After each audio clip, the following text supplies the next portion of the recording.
नमस्कार दोस्तों, आपका स्वागत है एग्जाम अफेयर्स में। अगर आप कॉम्पिटिटिव एग्जाम्स की तैयारी कर रहे हैं, तो ये वीडियो आपके लिए है। ये वीडियो NCERT और अन्य एग्जाम की दृष्टि से इंपॉर्टेंट बुक के शॉर्ट नोट्स पर आधारित है, जो आपको स्टेट PCS और एक दिवसीय एग्जाम में बहुत ही लाभदायक होगा। अगर आपके पास कोई सुझाव हो, तो कमेंट बॉक्स में अवश्य लिखें। अगर आप इस तरह के और भी वीडियो चाहते हैं, तो हमारे चैनल को सब्सक्राइब करें। धन्यवाद। तो चलिए आज का क्लास शुरू करते हैं। आज के इस खास और विस्तृत गहन अध्ययन में हम भारत के भूगोल से जुड़े कुछ ऐसे शानदार मानचित्रों और तथ्यों का विश्लेषण करने वाले हैं जो अक्सर भारी भरकम किताबों में कई खो जाते हैं। बिल्कुल। हमारे सामने आज कई बेहतरीन नोट्स और डेटा का एक पूरा स्टैक है और हमारा मुख्य उद्देश्य यही है कि इन जटिल भौगोलिक तथ्यों को एकदम पॉइंट वाइज और बहुत ही सरल भाषा में डिकोड किया जाए। ताकि जो भी विद्यार्थी या जिज्ञासु श्रोता इस चर्चा को सुन रहे हैं, वे इन कॉन्सेप्ट्स को बिना रटे आसानी से समझ सकें। एकदम सही कहा, और लंबे समय तक याद भी रख सकें कि भारत की भौगोलिक स्थिति हमारी जलवायु, हमारे समय और रोजमर्रा के जीवन को कैसे आकार देती है। सही बात है। भूगोल सिर्फ नक्शों पर खींची गई रेखाएं या याद करने वाले आंकड़े तो है नहीं। बिल्कुल नहीं, ये एक विज्ञान है जो हमें बताता है कि हम जहाँ रहते हैं वो जगह आखिर वैसी क्यों है। तो आज की इस चर्चा में हम ये सुनिश्चित करेंगे कि नोट्स में दी गई हर एक जानकारी के पीछे का क्यों स्पष्ट किया जाए। तो चलिए भारत की उत्पत्ति और उसकी बुनियादी पहचान से इस विश्लेषण की शुरुआत करते हैं। हाँ, शुरुआत करते हैं भारत के जन्म की कहानी से। अगर हम करोड़ों वर्ष पीछे चलें तो पृथ्वी का स्वरूप आज जैसा बिल्कुल नहीं था। सारा भूभाग एक ही विशाल महाद्वीप के रूप में जुड़ा हुआ था ना, जिसे हम पैंजिया के नाम से जानते हैं। बिल्कुल, पैंजिया। इसका टूटना और आज के भारत का आकार लेना अपने आप में किसी महाकाव्य से कम नहीं है। अगर हम इसे पॉइंट वाइज देखें तो पहला पॉइंट यही है कि करोड़ों वर्ष पहले जब पैंजिया टूटा तो वो दो मुख्य हिस्सों में बट गया। उत्तरी भाग अंगारा लैंड कहलाया और दक्षिणी भाग गोंडवाना लैंड पर ना। और हमारा जो भारतीय उपमहाद्वीप है वो इसी प्राचीनतम भूखंड गोंडवाना लैंड का एक अहम हिस्सा है। मतलब समय के साथ ये हिस्सा उत्तर की ओर खिसकता गया और यूरेशियन प्लेट से जा टकराया। जी, और इसी टकराव से हिमालय का निर्माण हुआ, जिसने हमारे भूगोल को हमेशा के लिए बदल कर रख दिया। और यही हिमालय पर्वत श्रृंखला है जिसने इस पूरे क्षेत्र को एशिया के बाकी हिस्सों से एक अलग पहचान दी है। और दूसरा पॉइंट ये है कि जब हम भारतीय उपमहाद्वीप की बात करते हैं तो इसमें मुख्य रूप से 5 देश आते हैं। भारत, पाकिस्तान, बांग्लादेश, नेपाल और भूटान। एकदम सही। पर नोट्स में एक बहुत ही दिलचस्प सांस्कृतिक तथ्य भी जोड़ा गया है। वो श्रीलंका और मालदीव वाला। हाँ, भौगोलिक रूप से अलग होने के बावजूद सांस्कृतिक दृष्टिकोण से श्रीलंका और मालदीव को भी इसी उपमहाद्वीप के व्यापक ताने बाने का हिस्सा माना जाता है। ये काफी रोचक है। हाँ। अब अगर हम सीधे तौर पर सिर्फ भारत के आकार और विस्तार के आंकड़ों पर नजर डालें, तो तीसरा पॉइंट जो उभर कर आता है वो है इसका क्षेत्रफल। भारत का कुल क्षेत्रफल 32,87,263 वर्ग किलोमीटर है।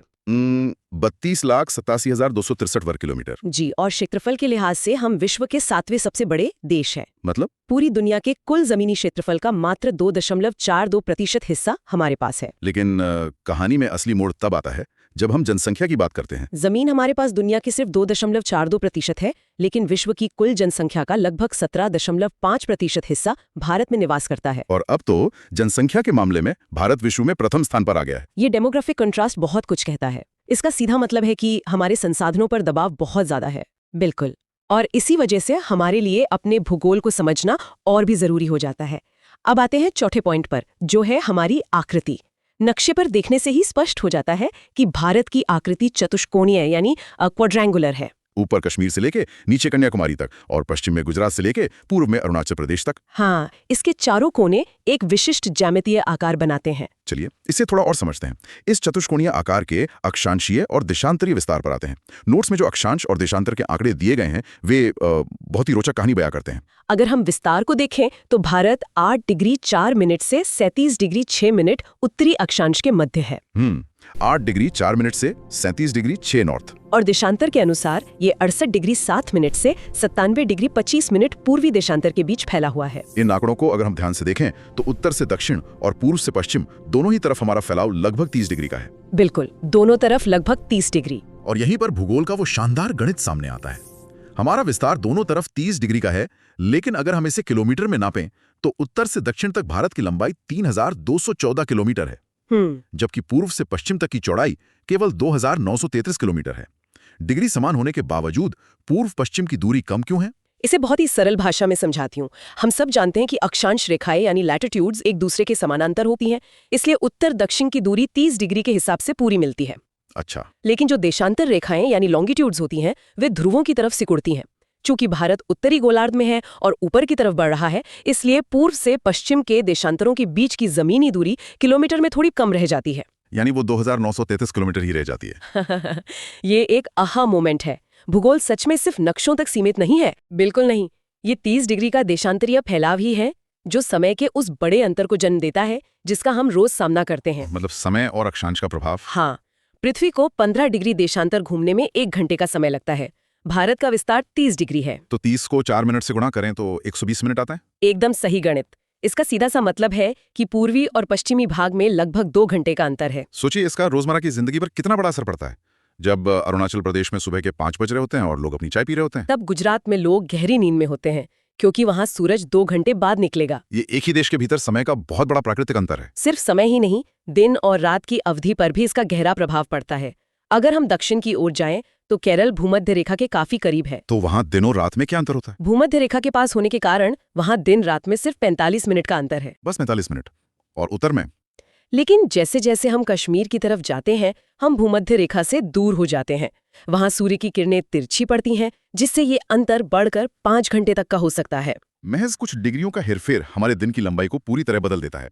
अब जबकि हम इन अदृश्य रेखाओं की बात कर ही रहेंगे तो उन 2 सबसे महत्वपूर्ण रेखाओं का जिक्र करना जरूरी है जो भारत को बांटती हैं। आप कर्क रेखा और भारतीय मानक समय की बात कर रहे हैं? जी, कर्क रेखा यानी ट्रॉपिक ऑफ कैंसर, जो 23 डिग्री 30 मिनट उत्तरी अक्षांश पर है। यह रेखा देश के बिल्कुल मध्य से गुजरती है और यह देश को जलवायु के आधार पर लगभग 2 हिस्सों में बांटती है। दक्षिण का हिस्सा उष्णकटिबंधीय है और उत्तर का हिस्सा उपोष्णकटिबंधीय है। और ये कुल 8 राज्यों से होकर गुजरती है। अगर हम पश्चिम से शुरू करें तो गुजरात, राजस्थान, मध्य प्रदेश, फिर छत्तीसगढ़, झारखंड, पश्चिम बंगाल और आखिर में पूर्वोत्तर के त्रिपुरा और मिजोरम। बिल्कुल, और इसमें सबसे ज्यादा लंबाई मध्य प्रदेश में है और सबसे कम राजस्थान में है। नोट्स में एक रोचक तथ्य भी दिया है माही नदी के बारे में। हाँ, माही नदी भारत की वह खास नदी है जो कर्क रेखा को 2 बार काटती है। यह मध्य प्रदेश से निकलकर राजस्थान जाती है और फिर वापस मुड़कर गुजरात की तरफ आती है। बहुत ही दिलचस्प। अब बात करते हैं समय को साधने वाली रेखा की, भारतीय मानक समय यानी IST। अभी हमने चर्चा की थी कि पूर्व और पश्चिम में 2 घंटे का समय अंतराल है। इस भ्रम से बचने के लिए कि रेलवे या उड़ानों का समय अलग ना हो जाए, एक मध्य मार्ग निकाला गया, जो कि है 82 डिग्री 30 मिनट पूर्वी देशांतर। जी, यह मानक समय रेखा उत्तर प्रदेश में प्रयागराज के पास मिर्जापुर से होकर गुजरती है और यह ग्रीनविच मीन टाइम से 5.5 घंटे आगे है। और ये कितने राज्यों से जाती है? ये भारत के 5 राज्यों से होकर गुजरती है: उत्तर प्रदेश, मध्य प्रदेश, छत्तीसगढ़, ओडिशा और आंध्र प्रदेश। चलिए, जमीन के अंदर और ऊपर से गुजरने वाली इन रेखाओं को तो हमने समझ लिया। चलिए अब इन 4 कोनों की बात करते हैं। ये नाम अक्सर परीक्षाओं में पूछे जाते हैं, लेकिन ये भारत के विस्तार को समझने के लिए भी जरूरी है। सबसे उत्तरी बिंदु है इंदिरा कोल, हाँ, जो सियाचिन ग्लेशियर के पास लद्दाख में है।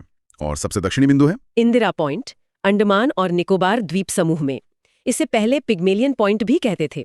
2004 की सुनामी में ये काफी हद तक डूब गया था, जो हमें याद दिलाता है कि भूगोल स्थिर नहीं है। 1 मिनट, लेकिन अगर कोई भारत की मुख्य भूमि का सबसे दक्षिणी सिरा पूछे तो वो तो कन्याकुमारी हुआ ना, तमिलनाडु में। बिल्कुल सही। ये फर्क समझना जरूरी है, भारत का दक्षिणी बिंदु और भारत की मुख्य भूमि का दक्षिणी बिंदु। सही है। ये 4 बिंदु उस फ्रेम को बनाते हैं जिसके अंदर पूरा भारत समाया हुआ है। यहाँ बात बहुत ही रोचक हो जाती है, क्योंकि अब हम रुख करते हैं देश की सीमाओं और हमारे समुद्री पड़ोसियों की ओर। सीमाओं का स्वरूप जानना सबसे जरूरी है। चलिए पॉइंट वाइज स्थलीय सीमा का विश्लेषण करते हैं। भारत की कुल स्थलीय सीमा की लंबाई 15,106.7 किलोमीटर है। और इसमें सबसे हैरान करने वाला तथ्य ये है कि हमारी सबसे लंबी सीमा चीन या पाकिस्तान के साथ नहीं है। बिल्कुल नहीं, सबसे लंबी सीमा बांग्लादेश के साथ है, 4,096.7 किलोमीटर लंबी। ये अक्सर विद्यार्थियों को चौंकाता है, क्योंकि नक्शे पर देखने से लगता है कि चीन की सीमा लंबी होगी। लेकिन बांग्लादेश की सीमा बहुत घुमावदार है। अनगिनत नदियों की वजह से ये जिगजैग हो जाती है। इसके विपरीत सबसे छोटी स्थलीय सीमा अफगानिस्तान के साथ है, जो मात्र 106 किलोमीटर है। एकदम सही। इतिहास के पन्नों में दर्ज कुछ खास सीमा रेखाएं भी हैं, जैसे 1896 की डुरंड रेखा, जो भारत और अफगानिस्तान के बीच थी। फिर 1914 की मैकमोहन रेखा, जो भारत और चीन के बीच है, और 1947 की रेड क्लिफ रेखा, जिसने भारत और पाकिस्तान और उस समय के पूर्वी पाकिस्तान के बीच की सीमा खींची। इन ऐतिहासिक रेखाओं के अलावा प्राकृतिक सीमाएं भी हैं, जैसे भारत और नेपाल के बीच काली नदी और भारत म्यांमार के बीच पटकाई पहाड़ियां। जमीनी सीमाओं के बाद अब हम समुद्री सीमाओं पर आते हैं। नोट्स में अप्रैल 2025 के संशोधित आंकड़े दिए गए हैं। ये बहुत महत्वपूर्ण अपडेट है। नए आंकड़ों के अनुसार भारत की कुल तट रेखा की लंबाई अब 11,098.81 किलोमीटर हो गई है। क्या बात है। अगर राज्यों की बात करें तो मुख्य भूमि में सबसे लंबी तटरेखा गुजरात की है, लेकिन अगर केंद्र शासित प्रदेशों को भी मिला लें तो सबसे लंबी तटरेखा अंडमान और निकोबार की हो जाती है, जो 3083.5 किलोमीटर है। कुल 9 तटीय राज्य और 4 तटीय केंद्र शासित प्रदेश हैं। और समुद्र के भीतर भी हर देश का अधिकार क्षेत्र होता है, जिसे मैरीटाइम जोन्स कहते हैं। नोट्स में इसे 3 हिस्सों में बहुत ही सरलता से बांटा गया है। जी, पहला है प्रादेशिक क्षेत्र जो 12 नॉटिकल मील तक है, यहाँ पूर्ण संप्रभुता होती है। दूसरा है सन्निहित क्षेत्र जो 24 नॉटिकल मील तक है, यहाँ सीमा शुल्क और सफाई का अधिकार है। और तीसरा है विशिष्ट आर्थिक क्षेत्र या EEZ। यह 200 नॉटिकल मील तक है, यहाँ संसाधनों का दोहन और वैज्ञानिक अनुसंधान का विशेष अधिकार सिर्फ भारत को है। और समुद्री पड़ोसी कितने हैं? 7 देश हमारे साथ समुद्री सीमा बनाते हैं, जिनमें श्रीलंका बहुत खास है। मन्नार की खाड़ी और पाक जलडमरू मध्य भारत को श्रीलंका से अलग करते हैं। तो अगर हम आज की इस पूरी चर्चा का सार निकालें तो ये केवल आंकड़े नहीं है। ये भारत की जलवायु, दक्षिण में उष्णकटिबंधीय और उत्तर में उपोष्णकटिबंधीय, उसकी सुरक्षा और वैश्विक पहचान को आकार देते हैं। बिल्कुल, हम जनसंख्या में प्रथम और क्षेत्रफल में 7वें स्थान पर है। इन नोट्स को इस तरह से पढ़ने से विषय रटना नहीं पड़ता, बल्कि समझ में आता है। एकदम सही।